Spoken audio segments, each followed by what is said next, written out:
Hello everyone, the Chart Guys have been working on an introductory technical analysis course for quite some time now, and after surveying hundreds of traders with what would be the most sought after information regarding technical analysis, we came up with this course, When to Enter and Exit. It covers over 5 hours of the basics on when to enter and exit, and we feel after watching this course it will help build a foundation of technical analysis knowledge which will eliminate a lot of the uncertainty in the world of trading stocks.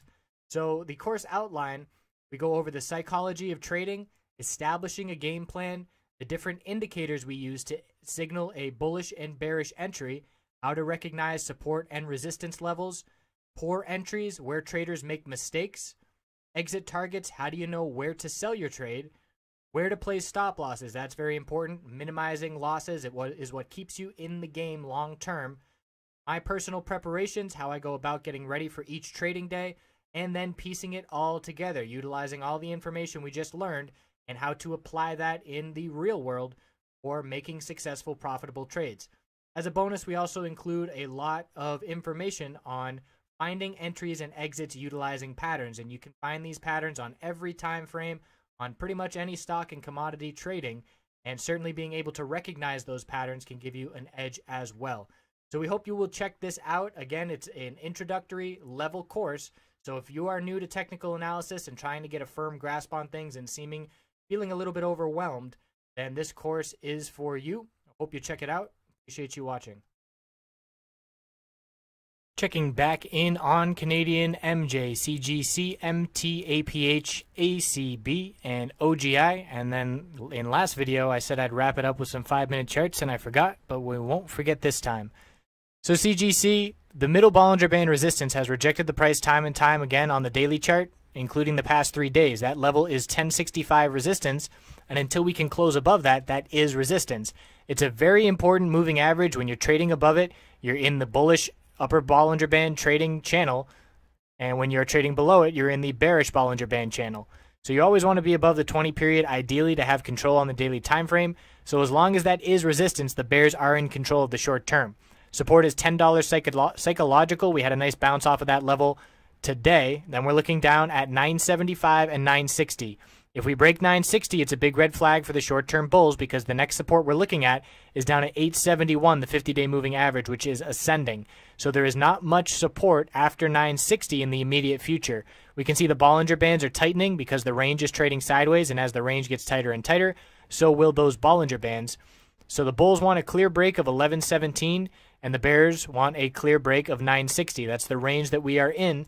The weekly time frame shows that tightening range, and the bullish weeks that we've seen recently have been seen with upper wick showing profit taking and not showing confidence of the bulls to hold throughout and into the next week. So we need to see a nice solid green candlestick on the weekly time frame, and that would indicate strength, but as of right now we don't have that.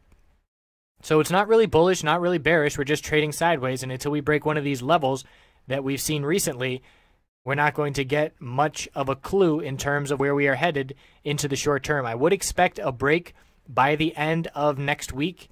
Let's see, that would be 6 more trading days. Can't imagine straight across for 6 more days with where we currently stand. MT is still the most bullish chart, and again, because we got that higher high and broke the high of mid-November. So higher lows and higher highs, we've had the middle Bollinger Band support the entire time. That's what the bulls want to see, and we keep defending it and holding it. That must-hold level for the bulls in the short term is 640. If we break 640, we're looking at 625, 621, and then a gap to fill at 605. Resistance is 691, 7 psychological, and then 745, that recent gap up high. So I like MT still on the daily time frame as long as that middle Bollinger Band on the daily is support. Weekly time frame is rejecting from the upper Bollinger Band resistance, but every week that does go by, that upper Bollinger Band is going to raise significantly higher.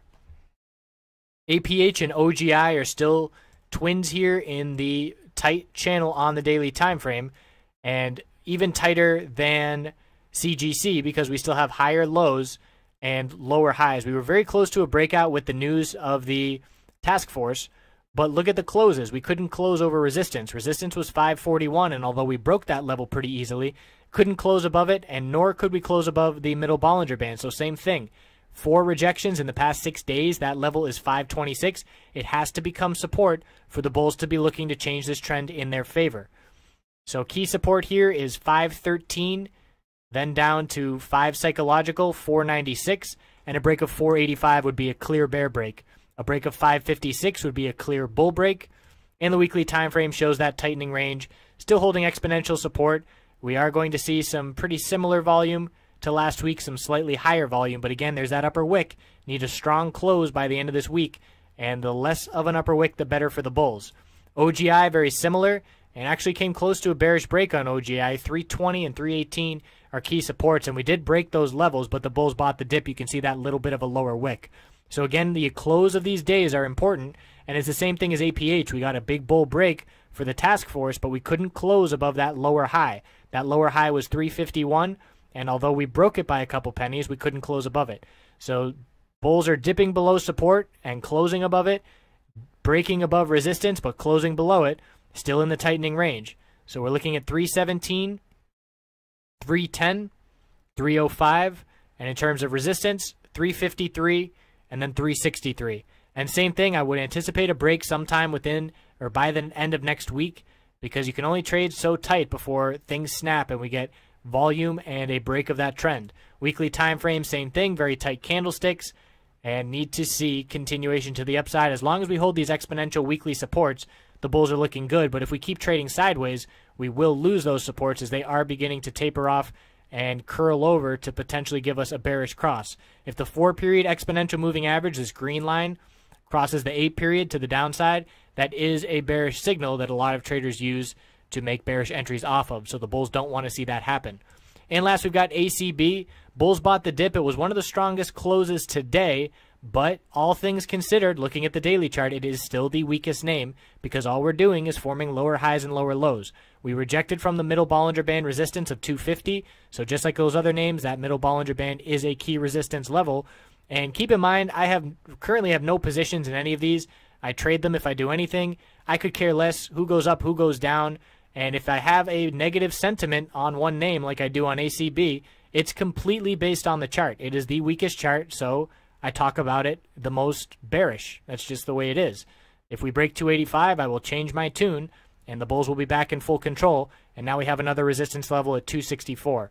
So support is down at 222, and then this $2 psychological base of support, and resistance is 241, and that middle Bollinger Band with 264 there as well.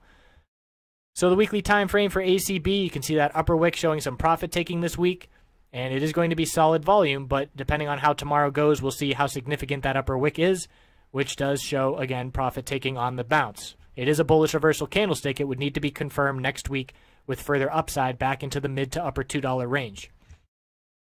So let's look at the 5-minute breakdown, and we'll start with CGC. And this is just for some day trading and what to be looking for, what the signals were that the trend was favoring the bears. So we had the bearish reaction first thing out of the gate. We bounced off $10 psychological support, and as soon as we broke a new high of the day, look at this volume on when the bounce started, pretty solid volume off the low, and then the next 10 minutes, it was where is the volume? The bulls were very weak, and there was no real sign of the volume. And then we kicked it into second gear, and as soon as we broke the high of the day of 1028, the bulls showed a ton of strength, and you can see huge volume when they did that. So if you were looking to make a day trade and you were waiting to enter a position, you could have had a buy order filled out, just waiting to put in the price and press enter. And as soon as 1028 breaks, you press your buy button and you get in. Let's say you get in at 1031, a little late on that break. Either way, we just made a move up to 1064, and at worst case scenario, you're going to be able to put your stop loss at break even and stop out with no losses. So getting in on that bull move, seeing that big bull volume, again, this happens very quickly, so I certainly suggest paper trading to get used to these fast moves, but that was the bull signal right out of the gate on that big bull volume. From there, we consolidated. We bounced right off the 20-period 5-minute moving average support of 1032. Then we formed a lower high, and we saw bull volume attempt again, but it was lower bull volume, and it was a lower high where we topped out at 1055 and then pulled back again. So I now see we have a lower high. As soon as we break the low of that initial consolidation, which was a bit of a double bottom, 1031 and 1032, As soon as we break 1031, the low of that consolidation, that's a bear signal because we then have a lower high and then a lower low on the 5-minute time frame. What happened as soon as we broke 1031? It was increasing bear volume, and the bears took control for the rest of the day. We traded sideways, another leg to the downside on increasing bear volume, a little bit of a recovery, sideways trading into the end of the day. So as soon as 1031 broke, I know that the odds are significantly higher that the bears are going to take control for the rest of the day and that there's going to be very limited bullish action from there. And that's all because of the shape of lower highs and lower lows, which is obviously not an uptrend. Bulls want higher lows and higher highs. So let's look at some other names and the potential trading opportunity. Let's look at MT. Same thing with the high of the day breaking 674. As soon as 674 breaks, could be a bull signal. And we headed up, same thing, consolidation right off the 20-period moving average, lower high, lower low, bears took over. So it's these names are extremely similar in their correlations to each other, right down to where they're bouncing off of, the moving averages on the consolidation, lower high, lower low pattern, bears taking over. APH, high right out of the gate. There's your lower high rejecting off the 200-period 5-minute resistance. Lower low was hit. Sideways trading, a little bit of bullish action at the end of the day, not very significant, pretty sparse volume throughout the middle of the day. Checking in on OGI, same thing, new high of the day, and then we didn't even really see any kind of bull action, and you can see these lack of volume, certainly not a trader's friend. We had 5-minute periods with 400 shares traded, and that is less than $1,500. So big red flag with lack of liquidity. You can't be trading and expect to have nice entry and exit opportunities if you don't have any volume. So look at this period here at the end of the day. Over 5, 10, 15, 20, 25, 30, 45 minutes, we see a total of, let's estimate roughly 7,000 shares traded, less than $20,000 traded in 45 minutes. Really no trading opportunity, and there's no bid and ask movement. So I would avoid attempting to trade names like this unless we see big high volume. And that's why CGC is the sector leader. It has way more volume and way more liquidity, much more trader friendly.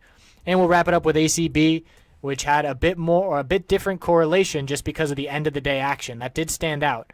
So we did get a bull break, reject from the 200-period 5-minute resistance, lower high, higher low, lower high, higher low, sideways trading. There's your bear break to hitting lower lows. So the bulls held on a lot longer in ACB throughout the morning with that tight range. Bear break, but then again, the bulls showed up here at the end of the day, saw that little push of bull volume, and that stands out compared to everybody else in the sector. So you can get so much more information by zooming in and looking at these shorter term time frames. And so now I would look at these 5-minute time frames tomorrow to pick out support and resistance levels. Every morning, I write on the whiteboard for members the support and resistance levels to be looking out for, and I do that by looking at the daily chart levels, the highs and the lows, the moving average resistances, and then I look here at the 5-minute. So for CGC tomorrow, every time we hit a lower high and reject it, that's a resistance level. So here at the end of the day, we've got a resistance of 1030, the highest price we saw over 2 hours. And then I'm seeing a lower high here, 1038, the highest price we saw in this 2-hour period. Lower high rejected here, 1055 is a resistance, and then the high of the day, 1064 is resistance. Where's support? Well, we consolidated here and bulls defended the end of the day. So that's support there at 1023, the low of that candlestick. Low of this dip is support. Bulls bought that dip, and that is at 1017, and then down to 10 psychological, the low of the day. So I can pick 3 easy support and resistance levels just from the 5-minute chart, just from today's action, to be watching tomorrow to know whether the bulls or the bears are in control. So that's what we're looking at going into tomorrow. I appreciate you watching. I hope you have a fantastic night, and we'll check back in over the weekend.